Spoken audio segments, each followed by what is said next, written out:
Finalement, je suis à Beykoz, comme je vous ai promis. En fait, je vous avais dit qu'en fait, sur le chemin de Dergah, Şarkulu, et puis sur la colline de Çamlıca, sur les collines de Çengelköy, je vous avais dit que je vais finir ce trajet initiatique juste au bord de l'eau, à Beykoz. Donc finalement, je suis arrivé à Beykoz. Et bien sûr, d'abord à Ortaçeşme, c'est-à-dire fontaine centrale de Beykoz, très très ancien et connu, et avec les fontaines, plusieurs fontaines. Il y a un cours d'eau sans arrêt qui vient des collines de Beykoz, plus précisément d'un endroit très sacré avec une tombe Şirin qu'on appelle Yuşa Hazretleri, Seigneur Yuşa, selon mon interprétation. Yuşa, c'est Joshua biblique. C'est une homonymie, peut-être, mais je suis presque sûr que cette tombe existait avant la conquête d'Istanbul. Peut-être un personnage saint et chrétien. Peut-être qu'il s'agit d'un avant-garde, comme je vous avais déjà parlé, c'est-à-dire une sorte de missionnaire islamique qu'on appelle parfois akıncılar, mais il y a plusieurs sortes peut-être des mystiques. En tant que mystique, akıncılar, c'est un peu ce qui va d'avance. Donc avant la conquête, il y avait des habitations des Turcs autour des villes de Constantinople. À mon avis, ce colline de Joshua, ça devrait être l'une de ces habitations, peut-être solitaire, une vie de ascète. Ça m'intrigue. Mais c'est très haut, il faut je ne sais pas si je vais y aller aujourd'hui, mais voir toute le Beykoz sur le sommet d'une colline Joshua, ça pourrait être, oui, promettant.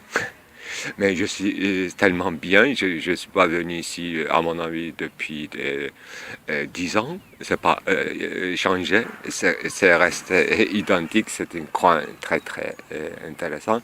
D'abord, il y avait mon visage, mes oreilles, mes narines, mon tout, les mains.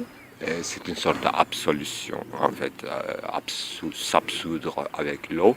Donc il s'agit d'un baptême d'eau, peut-être un prolongement d'un baptême d'eau que chaque musulman doit faire avant de faire son prière 5 fois par jour.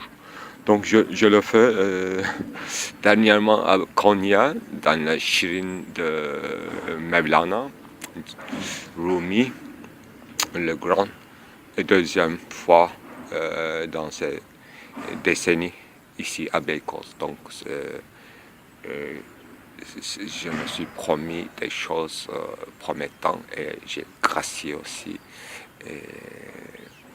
Donc c'est un lieu spécial pour moi.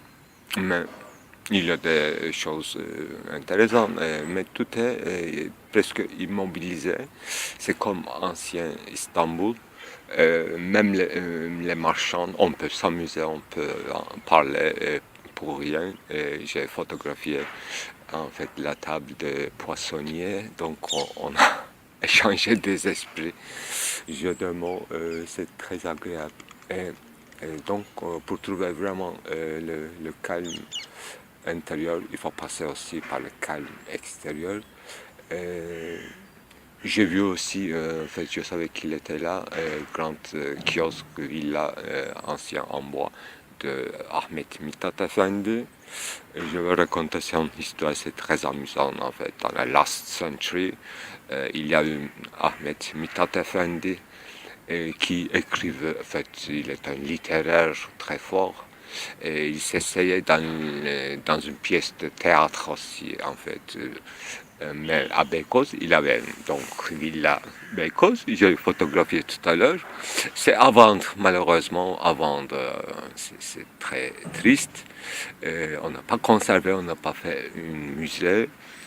Parce que dans ce ville-là, selon les dires ou les écrits plutôt de Salah Birsel, dans son livre qui s'appelle Boğaziçi Şıngır Mıngır, Bosphore amusante, disons, en traduction.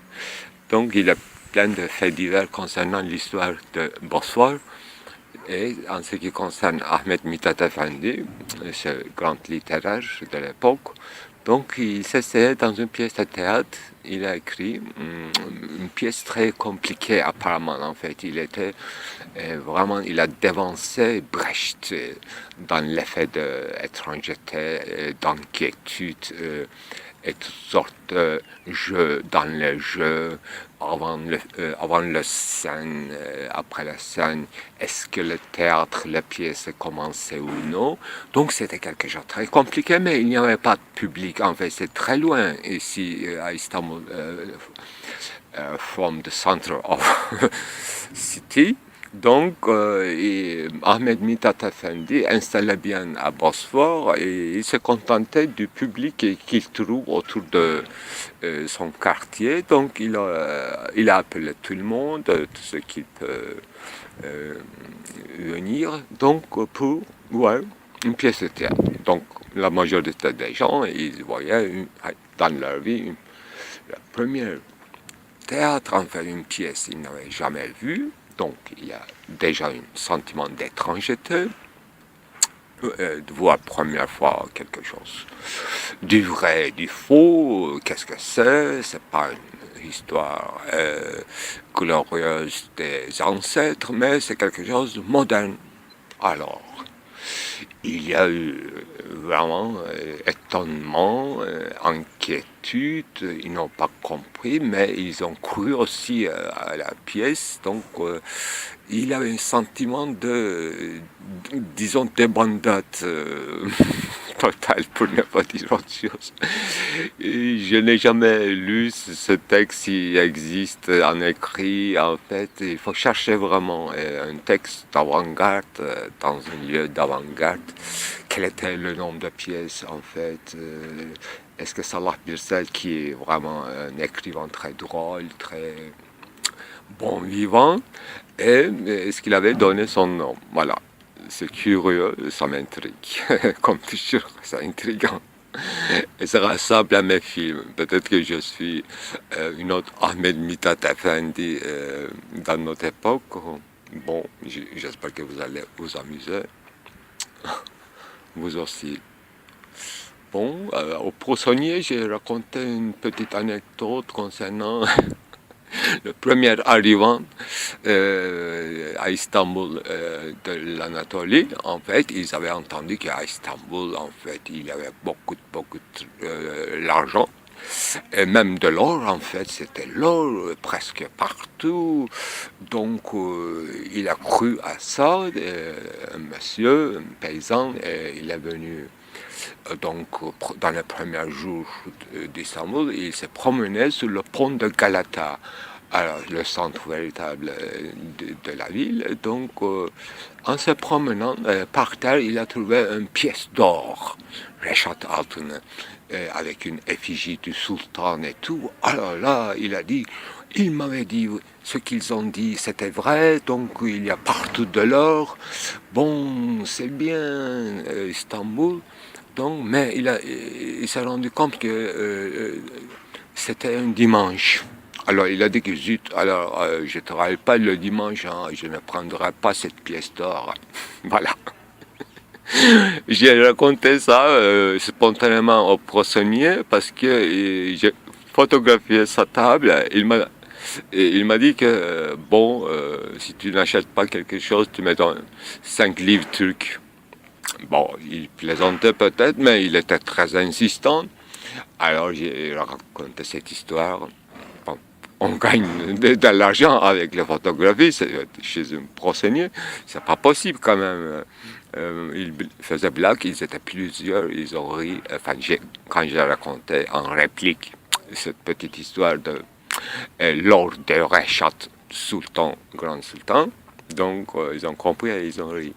Et j'ai dit que mon petite anecdote, c'est plus cher que ton photographe. Hein. On a échangé une anecdote en parole, une effigie de poisson, disons. Voilà. Effigie. Quand je dis effigie, je me souviens de mon petit ange sur le, n'est-ce pas, sur la tête cuite de cette fameuse lampe à l'huile. Ça, je n'oublie pas quand je dis un poisson. Là, il y avait quelque chose comme un poisson aussi sur cette figure qui traverse son ventre. C'est bizarre avec le trou. Qu'est-ce que c'est? C'est un dauphin. Il y a plein d'oiseaux dans le bois, mais d'une espèce assez rare quand même. Qu'est-ce que c'est? Ils chantent. Ils sont posés sur l'arbre. Je vais m'approcher. C'est le jardin, enfin, ce qu'on appelle bois ici, c'est un grand jardin d'un palais qui est interdit d'entrer en fait. Il y a un jardin, un bois juste au bord de la mer qui va jusqu'à la colline, mais c'est interdit d'y entrer. Là, tous les oiseaux bizarres sont là. Est-ce que ce sont des... Qu'est-ce que c'est? Les chiens sont très paisibles. Il y a des fleurs très rares en hiver. Ça s'ouvre des fleurs très très exotiques. Là, je parle très bas parce que je ne veux pas déranger le calme de l'atmosphère. Mauvaise nouvelle parce que mon jardin secret plutôt, en fait, à Beykoz, ce que je préfère le plus, est fermé au public. J'espère que c'est passager. Tout est interdit. Bon, il y a une école, donc peut-être qu'à cause de restauration, ils avaient besoin de cet espace, mais c'est très mauvais choix. Bon, je vais trouver un autre endroit. Bah, ce que j'ai vu, en fait, c'est presque impossible. Je suis hébété. C'est au-delà de tout ce que je pourrais imaginer. Je suis juste passé comme ça, j'ai vu tout un stadium saccagé. Bah, je ne suis pas venu depuis 10 ans. Et oui, il y avait un stadium ici. Il y en a une autre à Beylerbeyi qu'on utilise comme autopark. Qu'est-ce qu'ils vont faire ici? Quel est le projet? C'est juste à côté d'un palais nationalisé national. Et même restauré, je vois encore mieux maintenant. Mais quel est le résultat de quoi? Enfin, est-ce que j'ai choisi une mauvaise métier? Qu'est-ce que je fais? Est-ce que j'ai dit quelque chose de mauvais? C'est quoi cette catastrophe? Je vois pas, c'est Auschwitz. C'est même pire parce qu'on n'a pas entendu. On n'a pas entendu Auschwitz. C'est impossible. Qui a fait ça? Qui est responsable? Quel pathos? Ça nous appartient, c'est quand même une petite quartier, une équipe de foot, je suppose, en fait, avec le bâtiment central pour administratif et les autres bâtiments annexes pour se déshabiller, pour se prendre de douche. C'est partout pareil. Il y a plein de stadiums comme ça, des équipes. Mais qu'est-ce qui est arrivé ici? Pourquoi c'est à moi cette scène? Pourquoi?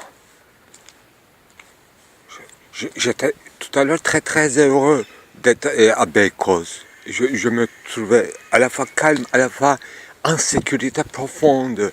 Parce qu'une fois que j'ai quitté Üsküdar, en fait, l'autre quartier pour arriver à Beykoz, j'étais tout de suite calmé en fait parce que à Üsküdar il y avait beaucoup d'affiches, slogans des mairies qui appelaient à des cours de Coran, etc. Enfin, toute une endoctrination à fond. Et une fois qu'on est arrivé, on est passé la frontière de Beykoz, j'étais tout de suite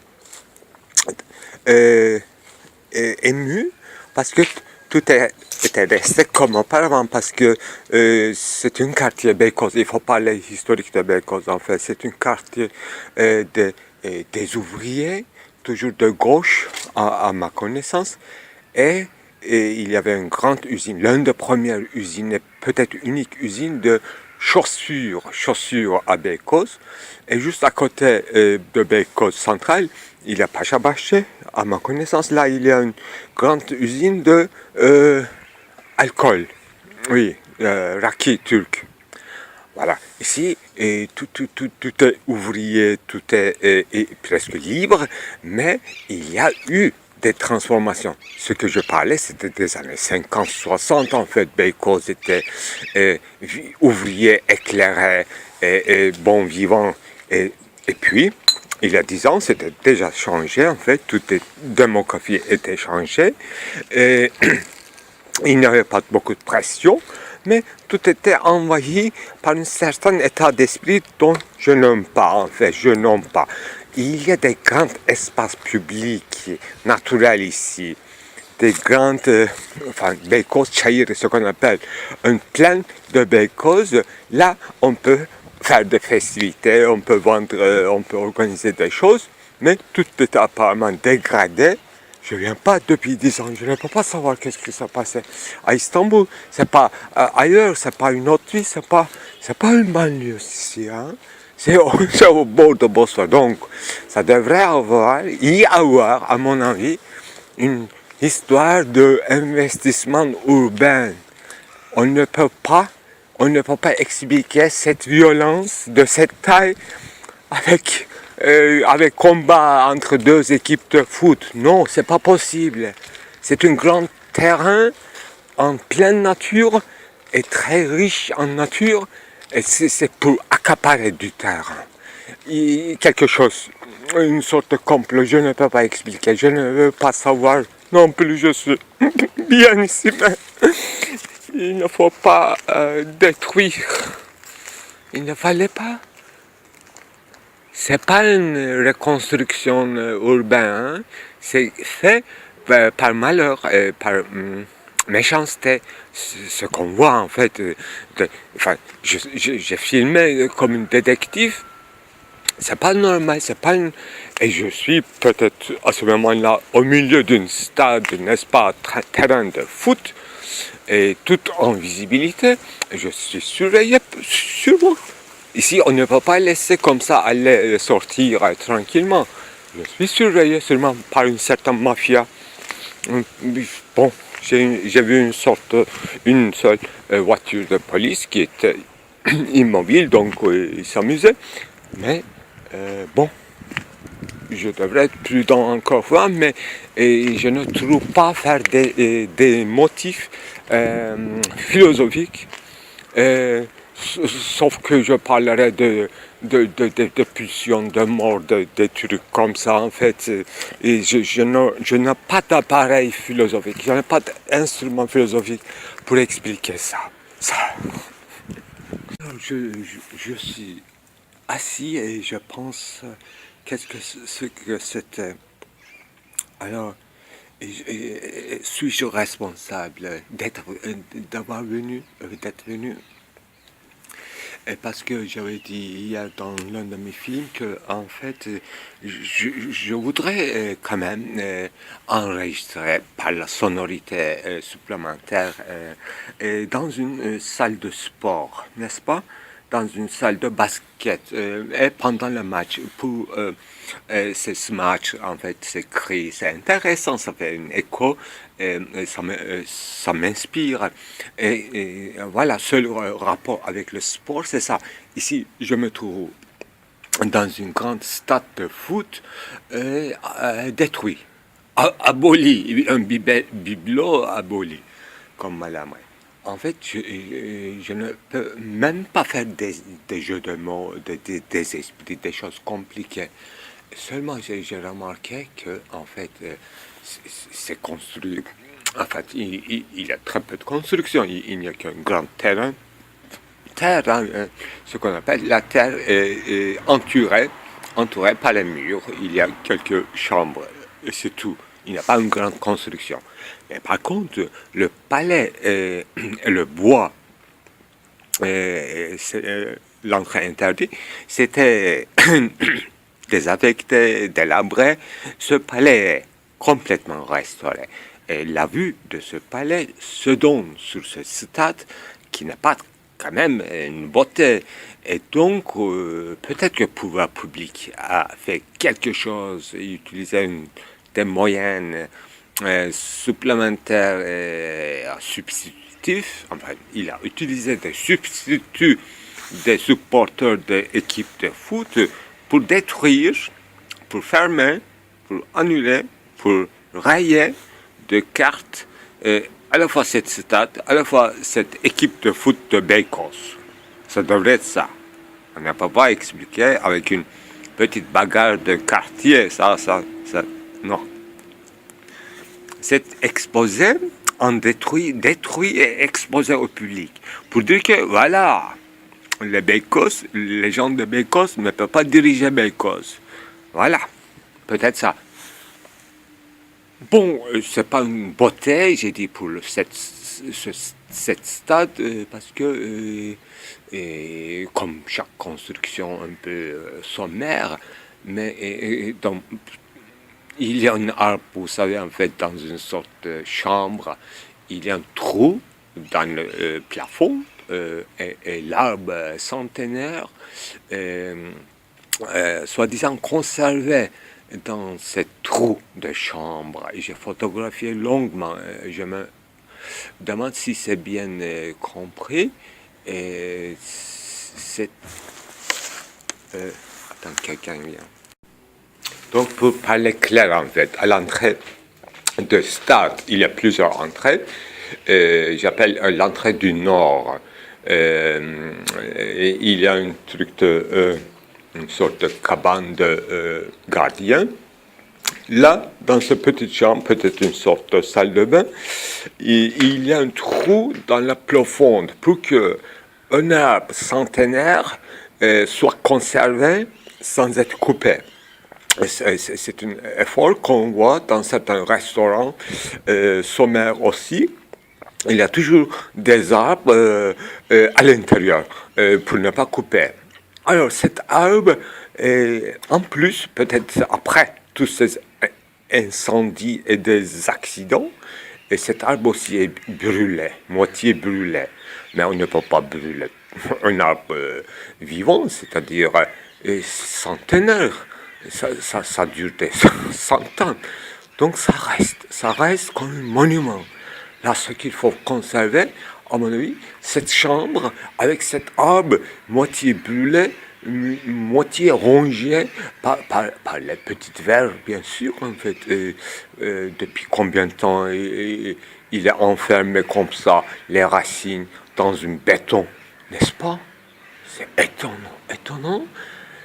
Moi, je vais aller acheter un nouveau appareil parce que, pour photographier, parce que je veux vous montrer en toute fidélité, en high fidelity. C'est inimaginable, même quand on voit avec les yeux nus. C'est pas la peine d'imaginer, on voit, on ne sait pas si on voit vraiment ça. C'est bizarre. Mais je demande sérieusement, je me demande, est-ce bien responsable de quoi? Non pas de destruction, mais le moment, pourquoi je suis ici en fait, à ce moment précis de mon histoire, de mon autobiographie fictionnelle, n'est-ce pas? Pourquoi bon Dieu a moi orienté aujourd'hui vers ce quartier, et j'avais promis de venir, mais pour absolution dans l'eau baptême. Pourquoi j'ai vu cet incendie? Quelle est la raison de ce feu? Pourquoi ce bon Dieu ou Providence a voulu que je fasse face avec ça? Il faut que j'ai une challenge. Il ou elle, cette instance de Providence, me pousse à dire quelques mots.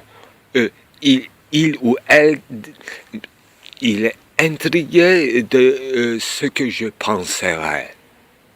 Il s'intéresse à moi finalement. Voilà. Il s'intéresse à moi. Il veut savoir ce que je veux dire. Ce que je préfère encore comme parole.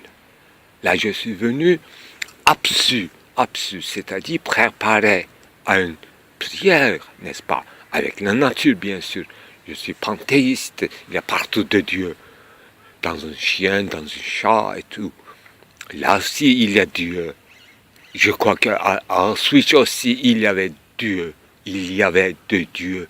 Dieu est partout. Parce que c'est panthéiste. Pour les panthéistes, Dieu est partout. Même dans les chiottes d'ici, en fait, j'ai vu des scènes bizarres. Mais maintenant, je veux m'installer juste au milieu, au centre, au sens technique du terme de football, dans le centre, comme un centre froid. Là, je n'ai aucune peur, aucune crainte. Je suis ici et je vais me coucher sur mon lit de lierre, n'est-ce pas? Comme Kafka. Et Kafka, je l'invite ici pour qu'il voit avec ses propres yeux, qu'il tient son journal, ici, même. Bien sûr, maintenant la question, après le film d'hier, Angelus Novus, est-ce que je le vois? Est-ce que je le veux d'autant fois qu'il revient? C'est ça la question. Éternel retour. En formulation nietzschéenne. Là, est-ce que je le veux? C'est-à-dire non pas ce que j'ai cherché, mais ce que j'ai trouvé. C'est le destin finalement. Est-ce que je le veux d'autant fois qu'il revient? C'est ça la question fondamentale. Maintenant, seule question philosophique pour l'instant. Vous savez, en fait, mes films ont commencé avec une saison en pêche ou en prêche. Je prêchais en France, dans le sud de la France, et j'étais dans une maison agréable, invitée, et je regardais par la fenêtre, et avec une sculpture de Sainte Catherine, n'est-ce pas?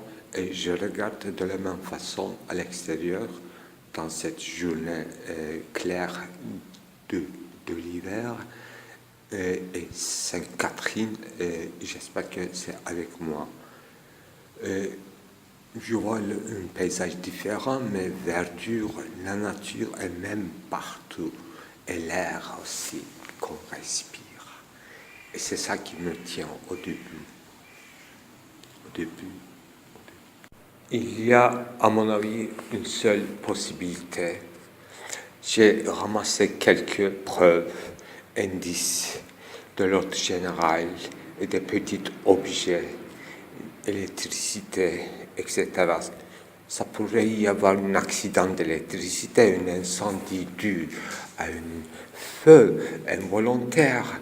Peut-être que l'État a voulu gentiment faire sortir cette équipe de foot de ce terrain, et l'État a réservé un endroit beaucoup plus agréable à cette équipe de foot, et peut-être que l'État a une raison, n'est-ce pas? Une raison d'État, c'est impénétrable quand même.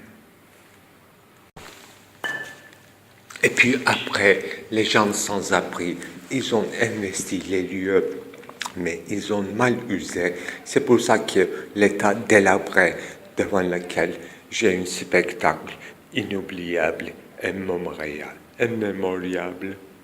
Certains d'entre vous, en fait, ils diront que je fais un cours de fiction autobiographique, quelque chose comme ça, qu'on ne comprend rien. En fait, ça ne peut pas être vrai que j'ai trouvé ces images dans le web et j'ai fait des montages avec ma théorie pratique, etc. C'est rien de vrai. Je n'ai pas de courage d'y entrer, y rester, photographier. Il devrait y avoir des gardiens de la République, s'il y a une République, etc. Mais j'ai dit que je vous dois la vérité au cinéma et en cinéma. J'ai fait du cinéma, je ne fais pas de la fiction. C'est du cinéma, c'est du cinéma, c'est du cinéma. Alors j'ai décidé que nos vies privées ne sont que des anagrammes du point de vue de Dieu ou de la providence. J'aimerais faire dire à ces mots à Jules Michelet, grand historien de la Révolution française. Selon Barthes, dans son œuvre sur Michelet, il racontait la vie privée de Jules Michelet, là où venait son inspiration. Ça m'a profondément marqué, ces aveux